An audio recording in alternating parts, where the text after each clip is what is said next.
So ever since the law changed that you have to have a buyer broker representation agreement signed in order to show homes, to write offers, to be paid as a buyer's agent, there's been a lot of confusion even now among real estate agents that are working with buyers. So the way that I like to explain it, regardless of what state you're in or which version of the forms that your general area is using, in California, they like to change them constantly. You have to understand that a buyer is supposed to be seeking out representation.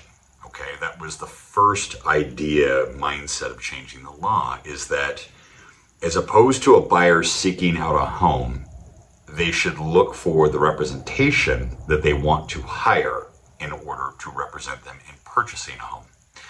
If you simply think of a buyer broker agreement to be nearly the same thing as a listing agreement, you're doing the same thing. You need to present what services and expertise you have and also help identify the goals of the client. So when we're selling a home, obviously that is going to be, we want to know what kind of marketing you're going to do. Are you familiar with, the neighborhood or area? Do you have experience, doing this for long enough to walk us through it? Can you help us set the price? Can you guide us through the paperwork, the negotiations, and to assure that the property is going to get closed?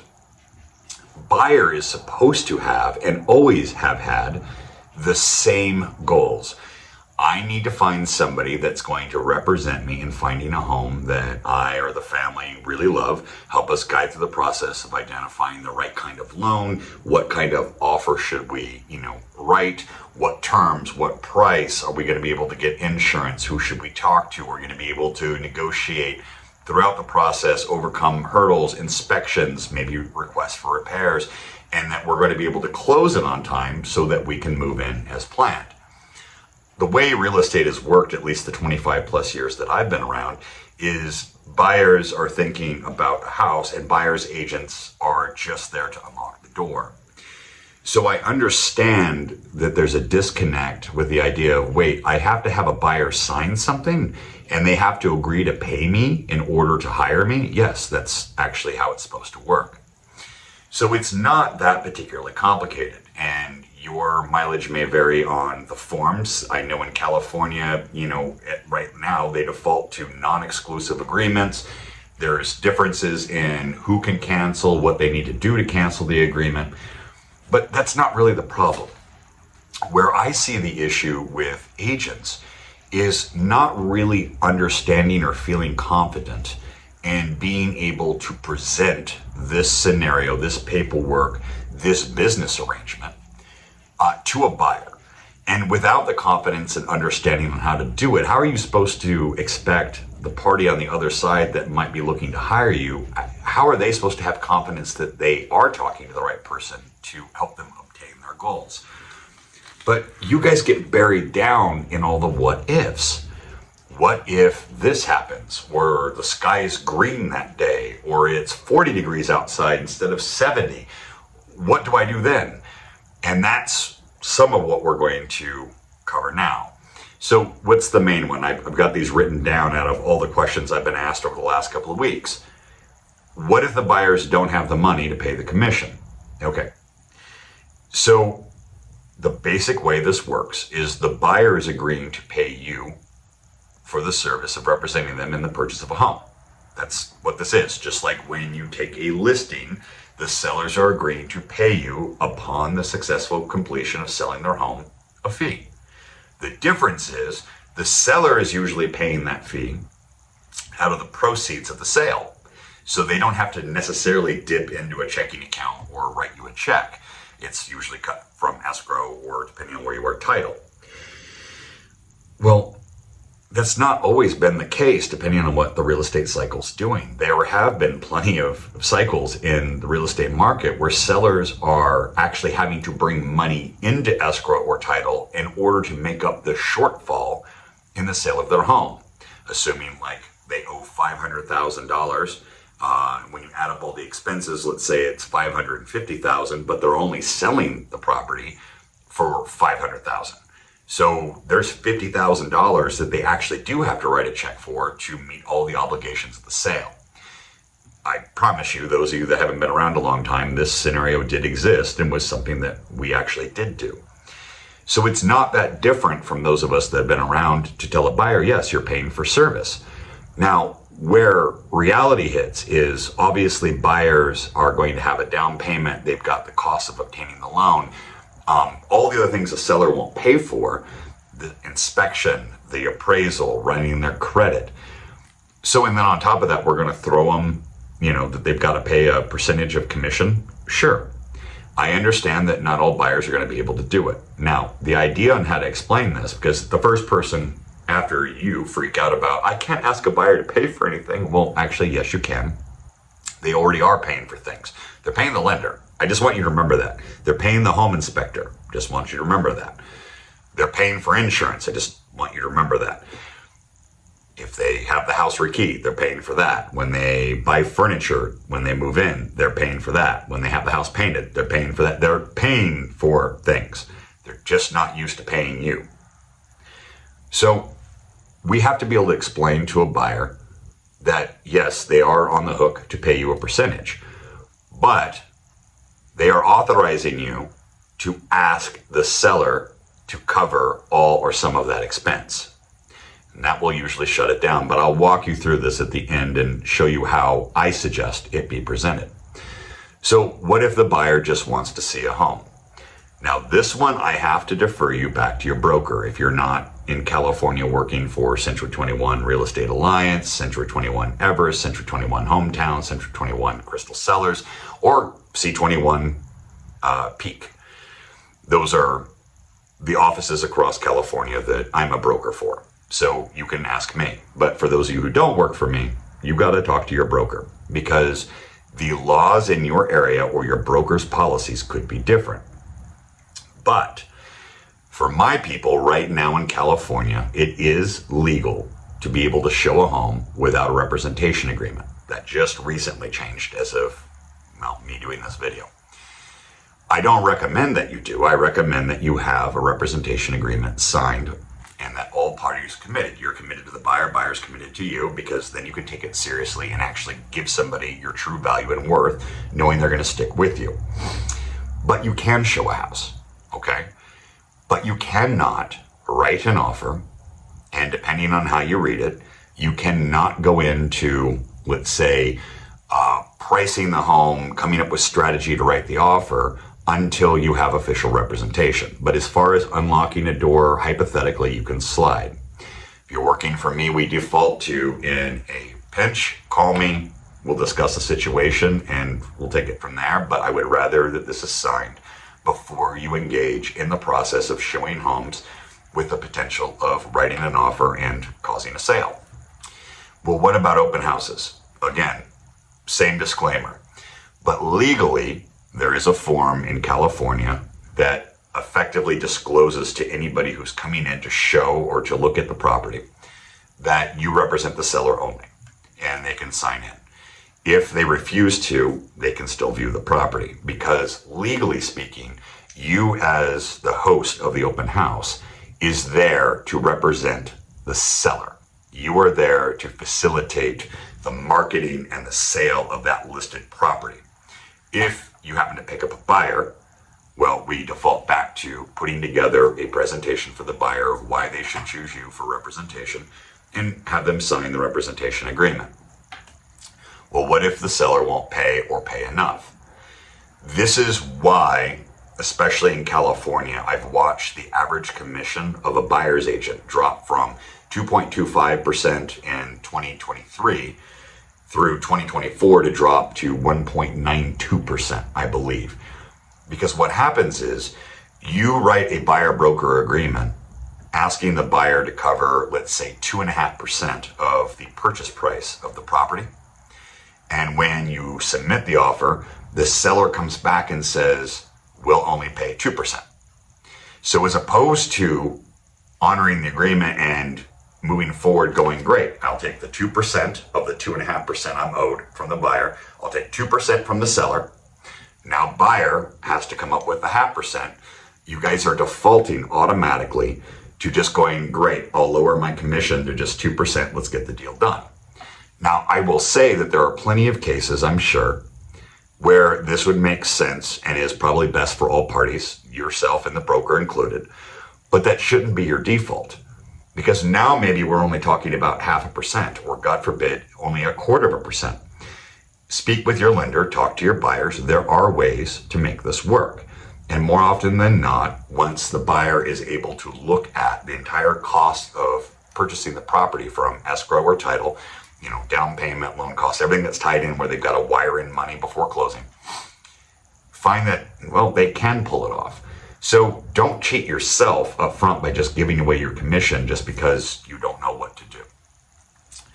Can you still credit commissions or, money to a buyer to help them out? Again, the disclaimer, you've got to talk to your broker. In the case in California and with me, yes, you can. But the way it usually works is you can credit your portion of the commission you would receive. So let's say you were going to receive a check for $10,000 and you need to give the buyer $500 to make up the difference in something they want to buy. Maybe they want to upgrade a home warranty and you want to gift it to them. It needs to be done through escrow or the closing company, and it needs to be reflected correctly on the HUD. But your check would be now, instead of $10,000, it would be reduced to $9,500. But yes, you can still do that. What is keeping the buyer from going just directly to the listing agent? Well, hypothetically, nothing, because nothing ever was. Depending on what kind of market we're in and how loyal and how much value you've shown these buyers, buyers have always been able to waste your time seeing the house and then run off to the listing agent and say, hey, can you get me a better deal if I write the offer with you? The idea is to have the buyer-broker agreement in place so the buyers are under contract with you for representation. That's the whole point of this. But just know that if a buyer approaches a listing agent, the listing agent has to do an agreement with that buyer in order to submit an offer. They don't get a free pass of not doing it. What if I'm the listing agent? Well, you still are going to get offers requesting you probably to pay part of the buyer's agent's commission. What if I'm double ending it? So what if you are the listing agent and you do pick up the buyer? You have to have the buyer broker representation agreement, and you have to negotiate for the seller, and then you have to negotiate for the buyer. Remember, your fiduciary duty in California lies with the seller. Okay, so always take great care. But it's the same thing as if you didn't, except you have to walk a very, very fine line. There are also many cases where your office or brokerage will not allow the same agent to represent the buyer and seller at the same time. In other words, double ending a transaction. So again, know your brokerage, your office policies. Do I have to take a commission? Again, this varies by brokerage. Realistically, because you automatically have liability the second you start filling out or advising a client, but especially when you fill out a form, you're going to be subject to errors and omission insurance, and you could be sued. It would be stupid for you to do your job for free. Stupid. But from the brokerage standpoint, okay, your company can't survive if all of their salespeople are not making a commission. So the way it's typically approved by me, let's say you're the buyer's agent and you're representing your daughter, and you want your daughter to save out on the commission so that it lowers her cost of entry into the home. That's fine. The way that we typically put that deal together is you still collect a commission to cover the brokerage split and your expenses for your errors and omissions, insurance, etc.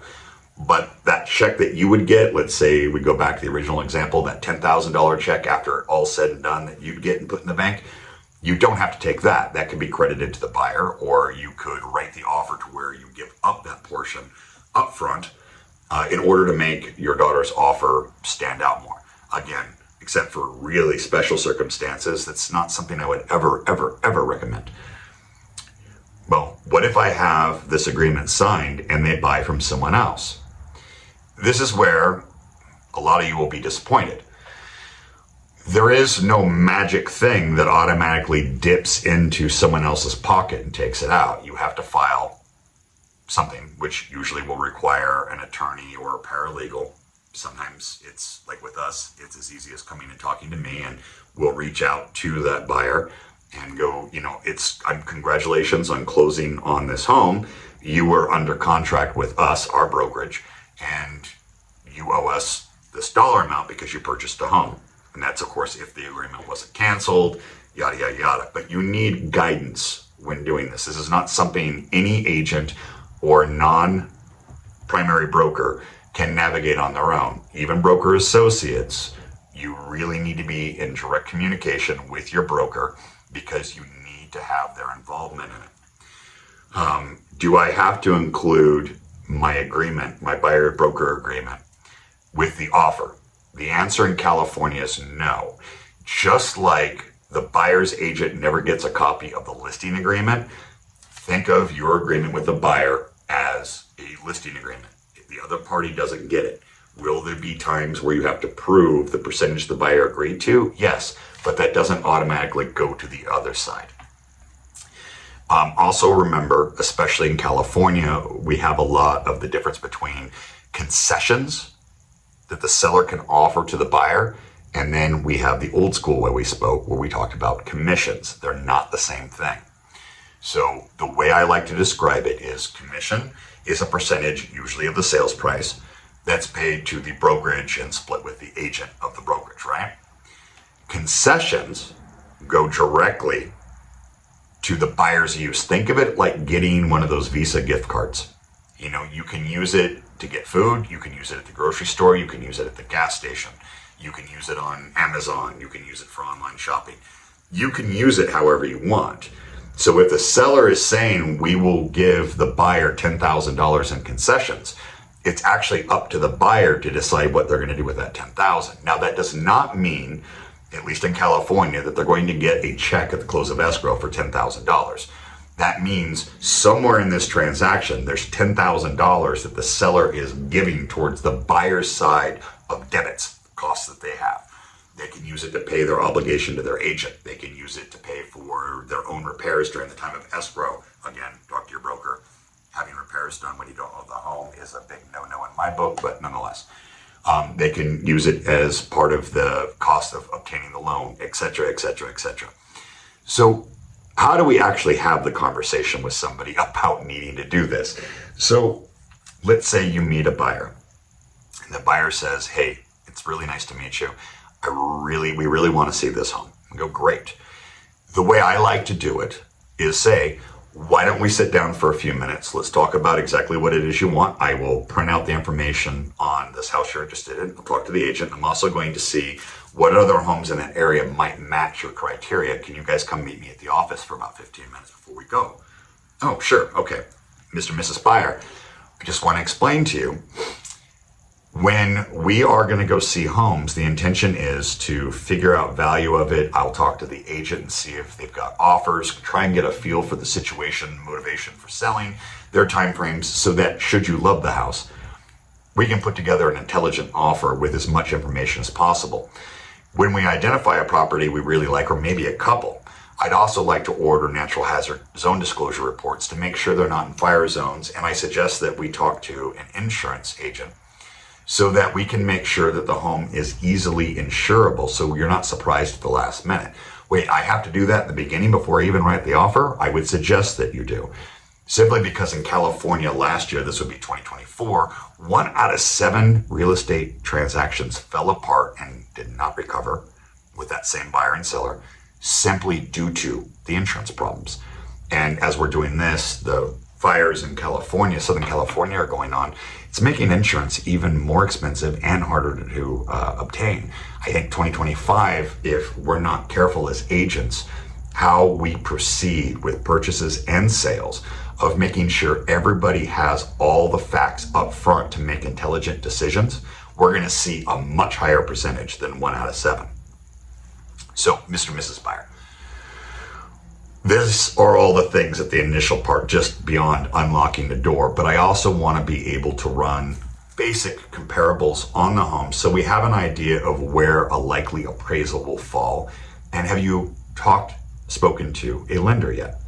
I have one that I would like to suggest, but even if you don't decide to go with him or her, I would like to speak to them as well, because when you and I sit across from each other, we can use the different loan programs as strategy on how best to put together the offer. Does that make sense? Yes, great.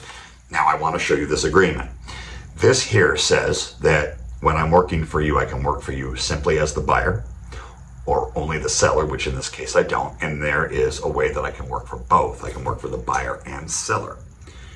Now, you will always know who I'm working for, but right now this would be you using my services. Does that make sense? Yes. Okay, great. Sign here. This one explains the basic duties. Starting today and going for blank amount of time, we're going to be looking for a home that fits the following descriptions or is in the following cities, blah, blah, blah, blah, blah.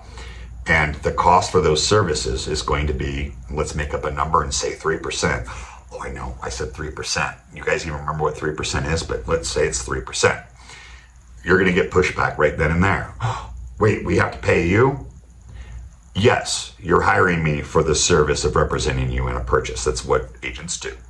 However, this form authorizes me to go to the seller when we present the offer to ask the seller to cover the fee.